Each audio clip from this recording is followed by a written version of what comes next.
खबर शामिल करते हैं गोधरा से। डिप्टी कमिश्नर टोबा अदनान इरशाद की हिदायत पर सिविल डिफेंस ऑफिसर टोबा डी इंडस्ट्रीज Arif, assistant commissioner Godhra doctor Rizwan Ashraf का पुलिस की भारी नफरी के हमरा टोबा रोड लारी अड्डा गोधरा के करीब वाक़ पेट्रोल वड़ाइच पेट्रोलियम पर छापा पेट्रोल पंप सील कर दिया गया।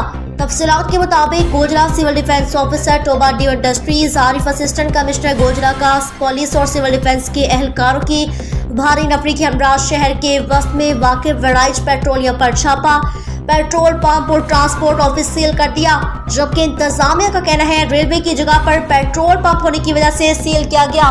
जबकि जिला सदर यूथ विंग हारिस अली वड़ाइच का कहना है जिला के सबसे ज्यादा सरगर्म सियासी रहनुमा व उम्मीदवार N105 चौधरी हस्साम अली वड़ाइच को पाकिस्तान तहरीक इंसाफ के सियासी वाबस्तगी पर इंतकामी कार्रवाई का निशाना बनाया गया है। वड़ाइच पेट्रोलियम पर असिस्टेंट कमिश्नर सिविल डिफेंस और डी इंडस्ट्री का ये छापा मुकम्मल तौर पर गैर कानूनी है। ये सिवाय इंतकामी कार्रवाई की और कुछ नहीं। हमारा पेट्रोल पंप शहरियों को सबसे ज्यादा बेहतरीन पेट्रोल की एवरेज मुहैया करने वाला पेट्रोल पंप है, जिसे सील कर दिया गया।